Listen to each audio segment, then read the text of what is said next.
끝을 바라보라입니다. 오늘도 제자도의 핵심인 자기를 부인하고 자기 십자를 지고 주님을 따라가는 사람들이 어떤 삶인지를 구체적으로 보기를 원합니다. 우리는 특별히 지난주에는 감사를 잃지 말고 제자도의 삶을 살자고 그랬어요. 너희 모든 염려 가운데 있느냐? 감사함을 아뢰라. 그래야면 하나님의 평강이 너희 마음과 생각을 지켜주시리라. 정말 우리가 아무리 어려워도 감사함으로 기도하면 하나님의 평강이 우리의 생각과 우리의 마음을 지켜주신다 했어요. 오늘 말씀과 연관해서 한다면 하나님 나라가 그 안에 그 심령에 그의 삶 가운데 임한다라고도 우리 볼 수 있는 그런 말씀입니다. 오늘은 여섯 번째로 우리가 자기를 부인하고 자기 십자를 지고 주님을 따라가는데 이런 삶이 얼마나 힘들고 어렵습니까? 그러나 이런 삶에도 끝이 있다는 거예요. 끝이 있다는 거예요. 끝이 있기 때문에 오늘 우리가 더 수고할 수 있고 헌신할 수 있다는 거죠. 여러분도 어떤 날에 대한 끝이 있을 때 여러분의 수고를 다 하지 않습니까?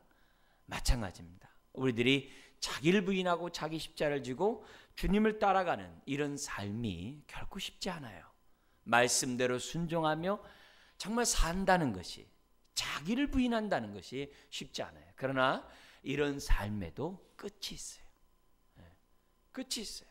더구나 그 끝에서는 잘했다, 정말 충성된 내 자녀라고 하나님의 정말 칭찬이 있고 또한 의의 면류관을 우리에게 쓰여지면서 우리 안아주시는 놀라운 은혜가 우리의 삶 가운데 있다는 거죠. 우리가 잘 알고 있는 부활에 관한 말씀을 기록한 고린도전서 15장이 있어요. 13장을 사랑장이라고 한다면 15장을 부활장이라고 그래요. 근데 부활에 대한 얘기를 쫙 하면서 부활에 대한 소망을 가지래요. 그러면서 그 소망을 갖고 있기 때문에 오늘 우리들의 삶에 최선을 다해서, 오늘 마라톤 하는 사람들은 완주하려고 할 거 아니에요? 마라톤 때문에 여러분들 오는데 힘드셨잖아요.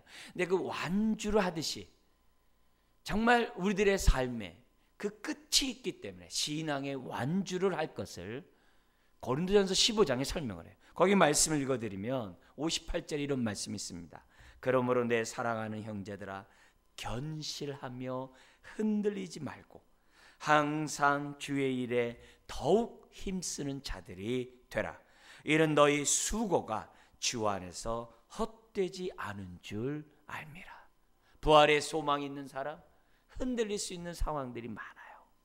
내 마음 내 뜻대로 세상 사람처럼 살고 싶어하는 그런 욕심이 있을 수 있어요. 그러나 흔들리지 말고 오히려 더욱 주의 일에 자기를 부인하고 자기 십자를 지고 주님을 따라가는 일련의 그 모든 일에 더욱 힘쓰는 자가 되라. 그리하면 너의 수고가 결코 주 안에서 헛되지 아니하리라. 이것이 오늘 우리들이 오늘 말씀 제자도의 삶을 살아가는 저와 여러분들이 붙잡아야 될 말씀인 줄 믿습니다. 오늘 말씀은 바리새인들의 질문으로 시작합니다. 20절에 보니까 바리새인들이 한 사람이 아니에요. 바리새인들이 예수님에게 묻습니다. 하나님 나라 언제 임합니까? 언제 임합니까? 이것은 바리새인들이 평소에 예수님이 어떤 말씀을 하고 있는지를 잘 듣고 알고 있다는 얘기예요. 예수님이 이 땅에 오셔서 제일 먼저 외친 말씀이 뭐예요? 회개하라, 하나님 나라가 가까웠느니라. 하나님 나라가 임했다라고 우리 예수님이 제일 먼저 말씀하셨어요.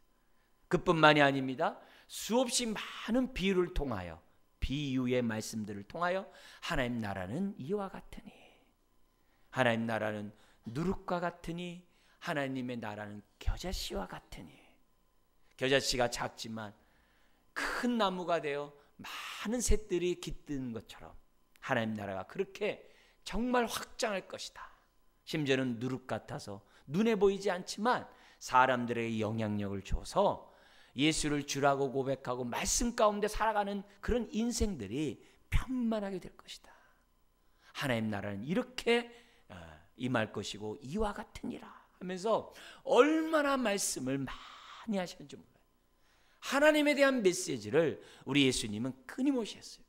그렇기 때문에 바리새인들의 입장에서는 예수님이 하신 이 말씀을 모를 리가 없어요. 그런데 그런 많은 얘기를 들었던 바리새인이 묻는 거예요. 언제 하나님 나라가 임합니까? 이거는 예수님에게 듣고자 존경하는 마음으로 경청하고자 하는 얘기가 아니에요. 당신이 그렇게 하나님 나라를 임했는데 어디 하나님 나라가 임했습니까? 그런 의미예요. 이들은 어쨌든 예수님을 흠잡고 트집잡고 예수님을 어쨌든 죽이려고 그 조건들을 찾고 있는 사람들이 바리새인들이에요. 그런데 이 시간에는 예수님에게 그래, 당신이 하나님 나라 얘기하는데 하나님 나라 도대체 어디 있습니까? 그렇게 질문하는 거예요. 배우려고 하는 게 아니에요.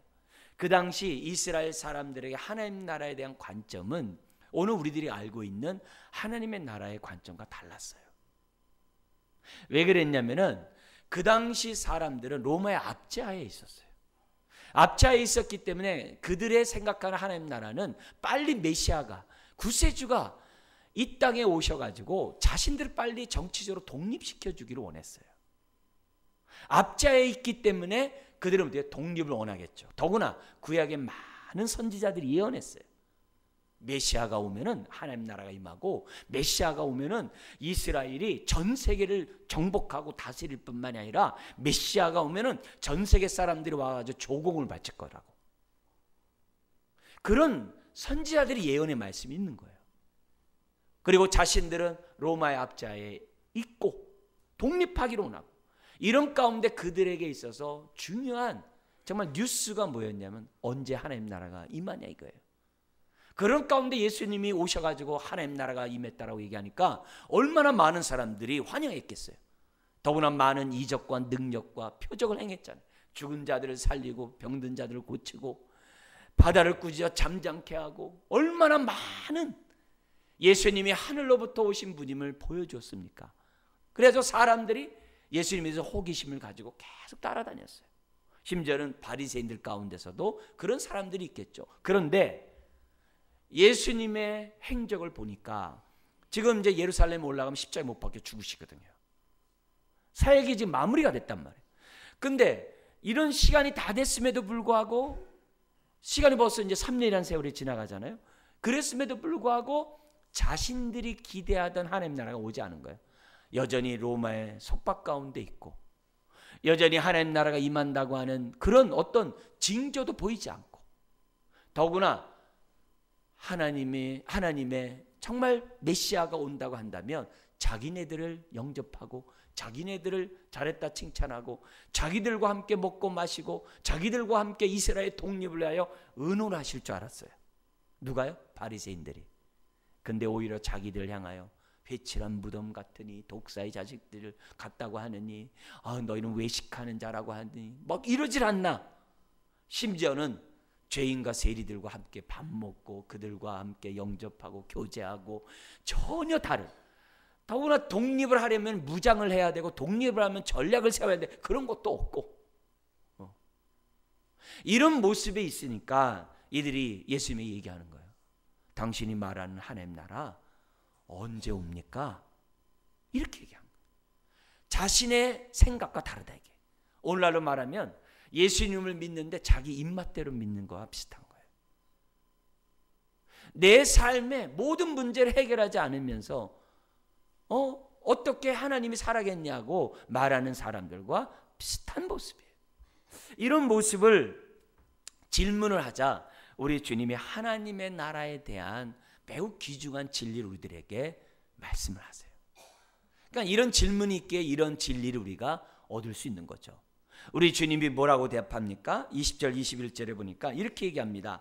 하나님의 나라는 볼 수 있게 임하는 것이 아니요, 육안의 눈으로 우리가 볼 수 있도록 임하는 것이 아니요, 또 여기 있다 저기 있다고도 못하리니. 어떻게 장소적으로 하나님 나라가 임하는 게 아니라는 거예요. 대한민국이 하나님 나라가 되게 하자, 그런 것도 아니라는 거예요. 여기 있다 저기 있다 장소적으로 하나님 나라가 임하는 것도 아니요. 뭐라 그러면 하나님의 나라는 너희 안에 있느니라. 전혀 다른, 그들이 생각하는 하나님 나라의 관점과 전혀 다른 말씀을 하는 거예요. 우리 주님이 이렇게 말씀하신 내용에서 우리는 세 가지로 하나님 나라는 이와 같다는 것을 우리가 교훈 얻을 수 있어요. 첫 번째는 뭐냐면은 여기 나와 있는 것처럼 사람의 육신의 눈으로 볼 수 있게 임하는 것이 아니라는 거예요. 하나님 나라는 이렇게 어느 나라, 어느 지역, 여기 보니까 하나님 나라네, 그렇게 육신의 눈으로 볼 수 있는 나라가 아니라는 것을. 그래서 하나님 나라가 여기 있다, 하나님 나라가 저기 있다 그러거든 속지 말라는 거예요. 거기서 아무리 죽은 자가 살아나고 많은 능력이 나타나고 막 정말 충격적인 그런 일들이 막 나타나도 여기가 하나님 나라다 이렇게 말하면 휩쓸리지 말라는 거예요. 하나님 나라는 그렇게 육신의 눈으로 보이는 곳에, 더구나 지역적으로, 아니면 어떤 단체가, 오늘날로 말하면 이단들이 주로 그러죠. 이단들이 여기가 하나님 나라다 이렇게 하는 것에 전혀 현혹되지 말라는 거예요.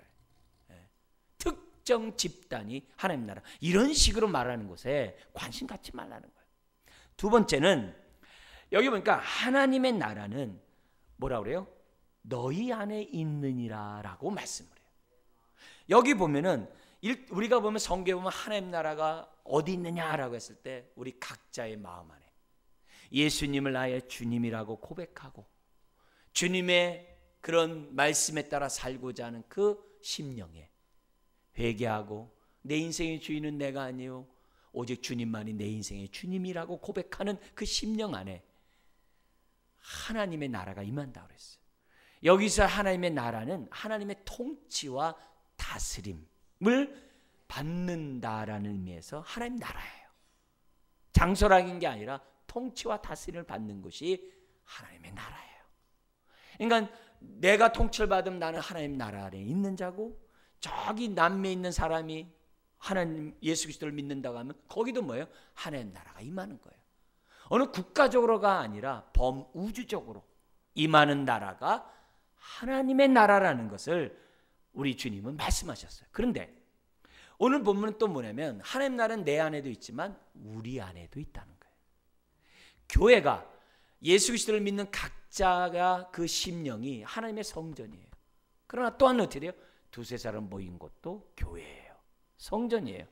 그런 것처럼 하나님의 나라는 내 안에도 있지만 우리 안에도 있어요. 자, 그런데 여기 보면 20절에 이렇게 해요. 하나님의 나라는 너희 안에 있느니라 라고 했을 때 그 너희가 지금 어떻게 돼요? 예수님에게 지금 이 하나님 나라를 누가 질문했어요? 바리새인이 질문했단 말이에요. 그러면 바리새인 심령 안에 하나님 나라가 있다는 말입니까? 아니죠. 왜요? 바리새인들은 이미 독사의 자식들, 외식하는 자요, 하나님의 책망을 받고 있는 하나님의 자녀가 아니단 말이에요. 그러면 그들 안에 하나님 나라에 있다는 말이 안 되잖아요. 여기서 너희 안에 있다는 말은 복수잖아요. 이 말은 뭐냐면 너희 가운데 있다라는 뜻이에요.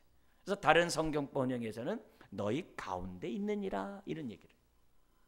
그럼 가운데 이가 있지만 그 안에 누구도 있는 거예요? 예수님의 제자들도 있고 바리새인도 있는 거예요. 예수를 죽이려고 하는 바리새인도 있는 거예요. 그러면 여기서 너희 안에 있다라는 말은 뭐가 되는 거예요? 예수님이 있는 곳에는 항상 하나님 나라가 있잖아요. 그래서 여기서 강조점은 너희가 아니라 예수님이 되는 거예요. 단수로 얘기할 때는 우리 안에 하나님 나라가 임하죠. 그러나 복수로 임할 때는, 말씀할 때는 우리가 뭐예요? 우리 가운데 주님이 계신 것이고 주님이 있는 곳에는 하나님의 나라가 임한 거예요. 그 얘기를 지금 우리들 가운데 강조하는 거예요. 두세 사람의 주의 이름 모인 곳에 주님이 함께 계신다 했을 때 주체가 누구예요? 주님이 돼야 돼요. 오늘 이 예배의 주체는 누가 돼야 돼요? 예배하는 저와 여러분이 아니라 주님이 돼야 되는 거와 똑같은 얘기예요. 그 얘기를 지금 우리 예수님께서 말씀하고 있는 거예요. 그래서 우리들이 신앙생활하면서 항상 내 안에서 하나님 나라가 임하려면 어떻게 돼요? 내 안에 주인이 누가 돼야 돼요? 예수님이 되셔야 돼요. 내 삶에 하나님 나라가 임하려면 내 삶의 주인이 누가 돼야 돼요? 예수님이 돼야 돼요. 그래서 내가 말씀에 순종할 때, 내 삶이 말씀에 순종할 때 하나님 나라가 임하는 거예요. 우리가 여러 가지 기도 제목을 놓고 기도를 해요. 많은 문제를 놓고 기도를 해요. 사면 초가의 그런 고통이나 슬픔이나 아픔, 질병이나 많은 여러 가지 정말 문제를 놓고 기도를 해요. 여러분, 문제를 놓고 기도만 하지 않길 바라요. 내가 문제가 있을 때마다 무슨 기도를 먼저 해야 되냐면, 주님이 오늘 내 삶에 임재해 주시옵소서. 그 말 다른 말하면, 주님, 이 시간에 내 삶에 하나님 나라가 임하게 해 주시옵소서. 그것부터 기도해야 돼. 하나님 나라가 먼저 내 삶에, 내 마음에, 내 삶에 임하게 해 주시옵소서. 그러면 우리가 기도하는 모든 것들은 사실 따라오는 것들이에요. 하나님 나라가 임하는 곳에 나의 문제가 해결되는 역사는 따라오게 되는 거예요. 근데 하나님 나라가 내 안에 임하게 달라는 기도는 안 하고, 하나님 나 이 문제 있으니까 빨리 해결해 주세요. 하나님 이 문제 있으니까 빨리 응답해 주세요. 그런 식으로 하면 어떻게 돼요? 왜 하나님 내 기도 안 들어주지? 왜 하나님 내가 원하는 거 왜 안 해주지? 이런 생각밖에 안 드는 거예요. 근데 내가 문제가 있을 때마다, 주님, 내가 주님의 정말 통치 속에 있기 원합니다. 먼저 나의 심령에, 나의 삶에 하나님 나라가 임하게 해 주십시오. 그 기도를 먼저 하셔야 돼요. 그러면 하나님 나라가 임하는 곳에는 뭐가 있다고 그래요? 하나님의 의와 희락과 평강이 있다고 그랬어요. 그래서 우리가 염려 가운데서도 감사함으로 아뢰면 하나님의 평강이 우리의 마음과 생각을 지키는 거예요. 그래서 내가 문제 앞에서 먼저 기도해야 될 것은 내 마음의 평강을 얻는데 초점을 먼저 둬야 돼요. 내 안에 하나님 나라가 임하도록. 그러면서 생각해 보는 거예요. 내가 순종하면서 주의 뜻대로 살았는지. 왜? 순종한다는 얘기는 통치를 받는다는 거거든요. 내 삶에 불순종한 것은 없는지. 이런 부분을 우리들이 하나님 앞에 회개하고 나가면 우리 마음에 하나님의 나라가 온전히 이루어지고, 온전히 이루어지면 어떻게 돼요?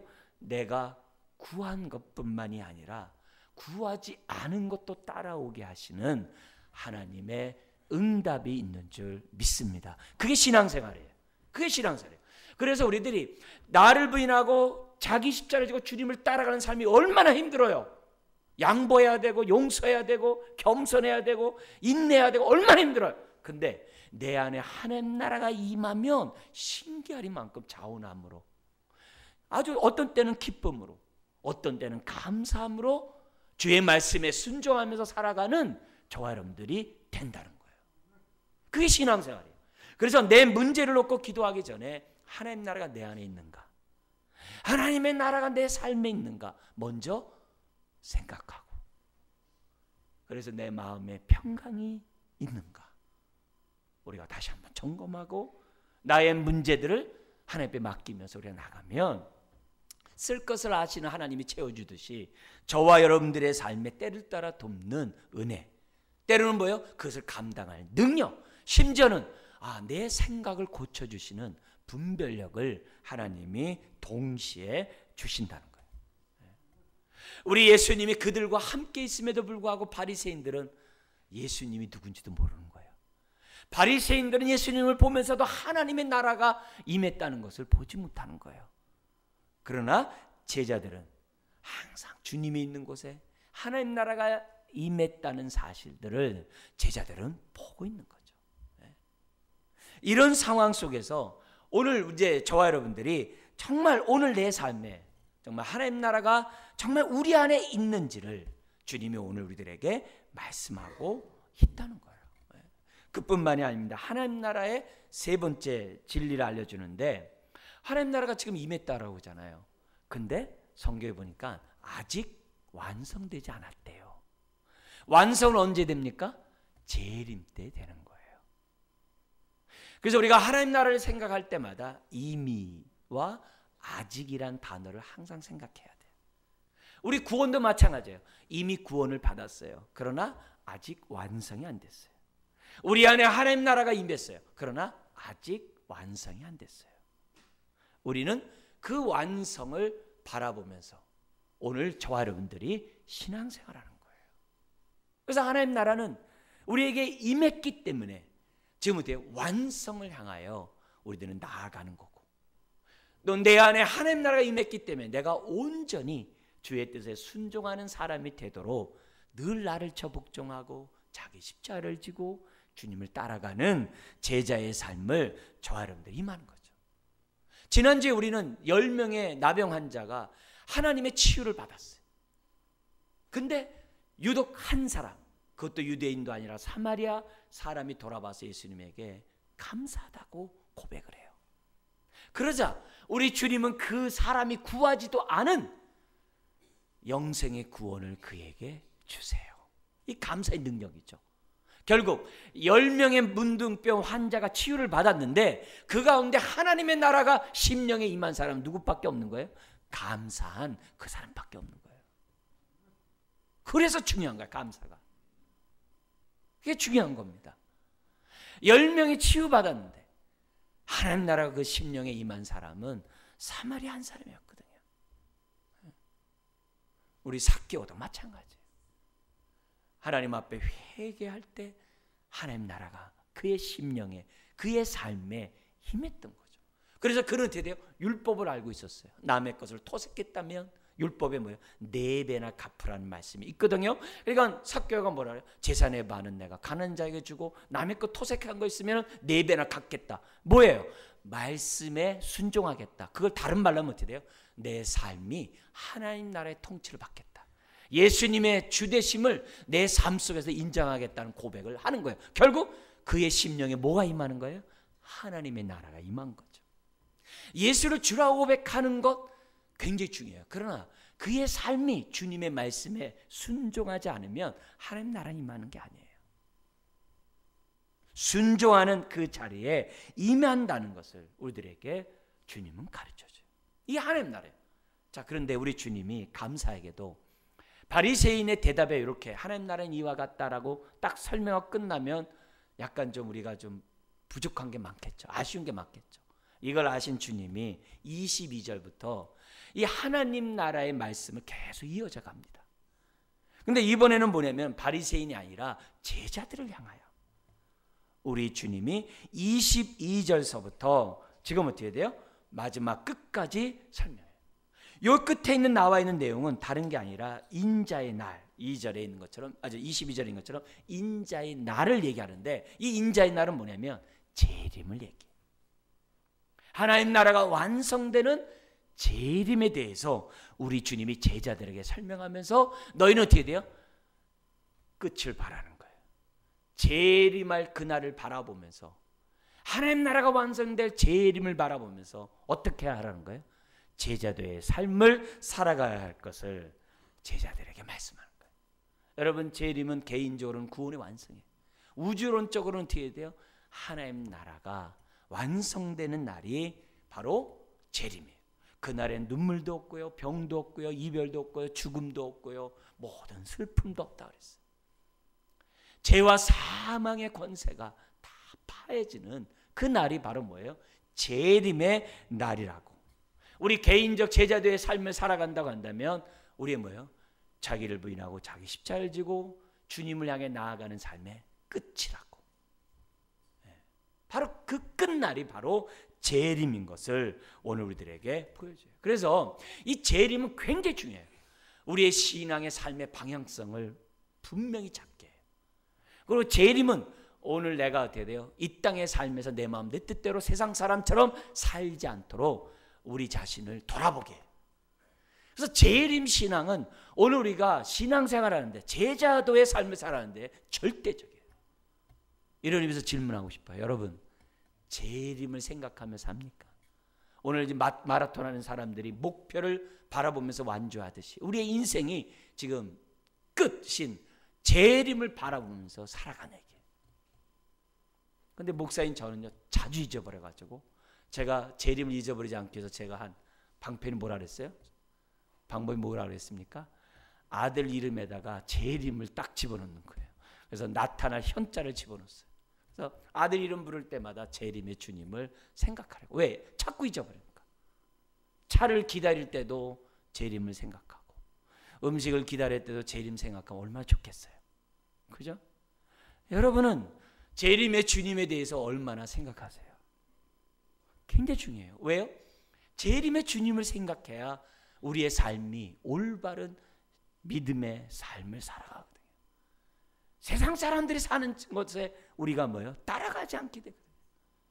그런 의미에서 재림에 대한 이 신앙은 너무 중요해요. 자, 그런데 이 재림에 대한 이 얘기도 오늘 우리들에게 매우 귀중한 진리를 얘기해주고, 그렇기 때문에 재림의 신앙을 갖고 있는 사람들은 어떻게 살아야 하는지 교훈을 우리 주님은 22절부터 끝까지 얘기를 해요.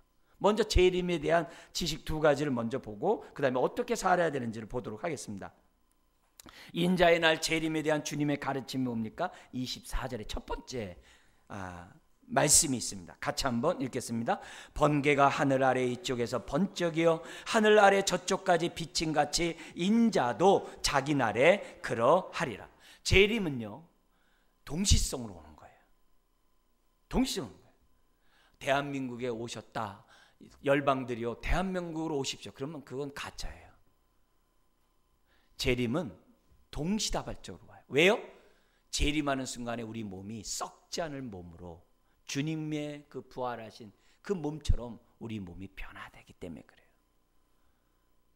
대한민국에 있는 사람이나 저 부에노스아이레스에 있는 사람이나 주님이 재림하는 순간에 딱 동시에 주님을 영접하게 돼 있어요. 재림은 그래서 여기에 있다 저기 있다 하면 가짜예요. 가짜예요. 재림은 순식간에 우리의 구원이 완성되기 때문에 모든 것이 변화되는 거예요. 우리나라에도 1992년도에 시한부 종말론이 있었어요. 난리 쳤죠. 막 흰옷 입고 무슨 뭐 나팔 불고 주님 이렇게 이날 오신다. 그게 벌써 틀려먹은 거예요.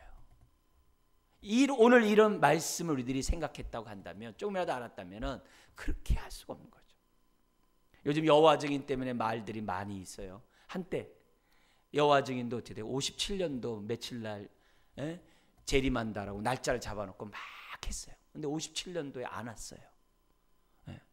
근데 어떤 한 사람이 나와가지고 메시아가 임했다는 거예요. 그러면서 세상을 막 현혹시켰어요. 그 사람이 마이클 잭슨이에요. 알죠? 노래 막 하면서 뒤로 걸으면서 막 하는 삐릿삐릿 하는 사람이 있잖아요. 그런 사람이 그거예요. 그 사람이 노래할 때 어떻게 돼요? 장군 복장을 입고 나와서 노래하게 돼요. 왜냐? 이 마이클이라는 단어가 미가엘이거든요. 미가엘 천사장의 그런 이름을 영어 발음으로 마이클이라고 그러거든요. 그러니까 자기가 왜? 마이클 잭슨이 그 당시에는 여호와 증인이었거든요. 그러니까 자신은 그런 모습으로 자기가 이렇게 세상의 구세주의냐 막 이렇게 했었던 거죠. 나중에는 그가 개종을 했습니다만 어쨌든 그때 당시 사람들도 그렇게 주님의 재림에 대해서 그런 식으로 얘기했단 말이에요. 오늘날도 우리나라에도 그렇게 얘기하는 사람이 아직도 있어요. 아직도 그런 무리들이 있어요. 여러분, 오늘 이 말씀에 따라 다시는 그런 일에 정말 현혹되는 게 아니라 콧방귀 꼈으면 좋겠어요. 주님은 하늘 이쪽에서 번쩍이 하늘 저쪽까지 비친 같이 동시다발적으로 하나님의 우리 주님이 이 땅에 오신다는 사실을 저와 여러분들은 잊어서는 안 돼요. 그래서 우리는 어떻게 돼요? 열처녀의 비유가 있잖아요. 기름을 준비하는 슬기로운 다섯 처녀와 준비하지 못하는 미련한 다섯 처녀의 비유를 통해 예수님이 기름을 준비하는 슬기로운 처녀가 될 것을 가르쳐 주셨잖아요. 그래서 우리가 뭐예요? 영적으로 깨어 있어야 돼요. 그렇기 때문에 두 번째, 재림에 대한 이 모습을 뭐라고 얘기하냐면 27절 35절에 어떻게 말씀하냐면 특별히 27절 29절 반복 구절을 한번 보도록 하겠습니다. 같이 한번 27절 읽겠습니다. 노아가 방주에 들어가던 날까지 사람들이 먹고 마시고 장가들고 시집가더니 홍수가 나서 그들을 다 멸망시켰으며 29절 롯이 소돔에서 나가던 날에 하늘로부터 불과 유황이 비오듯 하여 그들을 멸망시켰느니라. 멸망이란 단어가 반복해요. 이 말은 무슨 말이냐? 재림하실 때 믿는 자에게는 구원의 완성이지만 믿지 않는 자에게는 심판이라는 거예요. 초림 때는 우리 주님이 정말 나귀 타고 예루살렘에 입성하지만 재림 때는 신말 타고 입성하는 거예요. 초림 때는 구세주로 오셨지만 재림 때는 심판주로 오신다는 거예요. 그래서 주님을 맞이할 준비를 해야 한다는 것을 보여줘요. 그리고 그날에 34절 35절 같이 한번 읽겠습니다. 내가 너희에게 이르노니 그 밤에 둘이 한 자리에 누워 있음에 하나는 데려감을 얻고 하나는 버려둠을 당할 것이요 두 여자가 함께 맷돌을 갈고 있음에 하나는 데려감을 얻고 하나는 버려둠을 당할 것이니라. 35절은 밤, 36절은 낮. 밤낮이 동시에 이루어져요. 왜 그래요? 우리가 밤이면 저 부에노스아이레스 그쪽은 어떻게 돼요? 우리 반대쪽은 어떻게 돼요? 낮이 되겠죠. 거기가 밤이면 우리가 낮이 되겠죠. 왜요? 하나님 나라는 동시적으로 한꺼번에 오시기 때문에, 한 번에 오시기 때문에. 근데 그 가운데 부부인데 한 사람은 올라가고 한 사람은 그냥 남아요. 동시에 둘이서 맷돌을 가고 있는데 한 사람은 올라가고 한 사람은 남아요. 재림하는 순간에 그 마음에 하나님 나라가 임하지 않은 사람은 버림을 당할 것이고, 예수님을 아예 주요 하면서 주님의 말씀대로 순종하며 사는 사람은 들림을 받을 것이라. 이게 딱 구분하는 날이 재림이라는 것을 두 번째 우리들에게 가르쳐주고 있어요. 노아의 홍수가 어떻게 올까 했지만 왔어요. 소돔과 고모라 성에 어떻게 불의 심판이 있을까? 근데 불의 심판이 있었어요. 어떻게 주님의 재림이 이루어질까? 지금 먹고 마시고 시집가고 장가가고 다 집 짓고 난리인데 다 그렇게 살아가는데, 노아의 때도 그랬고 소돔과 고모라 시대를 다 똑같은 오늘날 시대인데 정말 올까? 온다는 거예요. 반드시 온다는 거예요. 그러므로 우리는 어떻게 해야 되는가? 주님이 우리들에게 오늘 말씀을 통해 교훈하는데 세 가지를 우리가 이 말씀을 통해 배웠으면 좋겠습니다. 첫 번째는 22절 23절의 말씀으로 교훈을 삼아야 돼요. 우리 한번 22절 23절 읽겠습니다. 또 제자들에게 이르시되 때가 이르리니 너희가 인자의 날 하루를 보고자 하되 보지 못하리라. 사람이 너희에게 말하되 보라 저기 있다 보라 여기 있다 하리라. 그러나 너희는 가지도 말고 따르지도 말라. 여기에 예수님 계십니다. 저기에 예수님 계십니다. 저기 주님 재림합니다. 그런 말 나오면 그건 이단들이 하는 소리구나 하면서 콧방귀끼라는 거예요. 근데 요 말씀에서 우리가 깨달을 게 뭐예요? 재림이 분명하다면 저와 여러분들이 그러면 어떤 삶을 살아야 한다는 거예요? 눈에 보이는 대로 살지 말라 이게. 눈에 또 보이는 것을 추구하지 말라 이게. 이걸 다른 말로 하면 땅의 것을 구하지 말고 하늘의 것을 구하는 인생이 되라고 첫 번째 교훈하고 있는 거예요. 이 얘기 그 얘기예요. 영적으로 깨어서 하나님의 통치를 받으면서 영적인 삶을 살아야지 세상 사람처럼 눈에 보이는 것을 추구하고 그렇게 살지 말라. 신앙생활 하더라도 외식적이고 거칠애로 하지 말고 진심으로 하라. 남의 눈을 의식하고 남에게 보이려고 하지 말고 하나님의 임재 앞에 진실한 믿음으로 하라. 그래서 심판대 앞에 잘했다 칭찬 듣는 그런 삶을 살라. 그게 첫 번째예요. 그래서 우리는 항상 육적인 눈으로 세상 보지 말고 영적인 데 관심을 가지고 우리가 살아야 됩니다.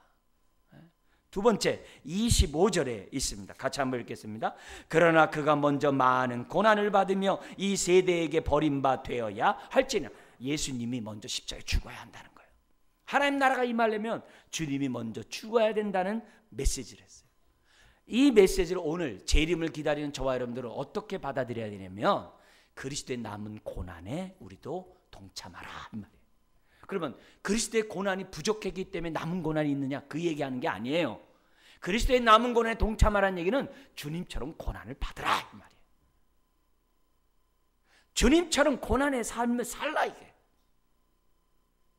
남은 고난은 그 고난에 동참할 것을, 복음과 하나님 나라를 위해 사는 삶이 얼마나 힘들어요. 자기를 부인하고 자기 십자가를 지는 게 얼마나 힘들어요. 그런 삶들을 기꺼이 달게 받으면서 저와 여러분들이 살아야 해요. 그래서 사도 바울은 여기에 주님의 모습에 도전을 받아서 뭐라고 하냐면 예수님이 죽음을 우리가 생명을 얻은 것처럼 바울은 고린도후서 4장에 이렇게 얘기해요. 사망은 나에게 생명은 너에게.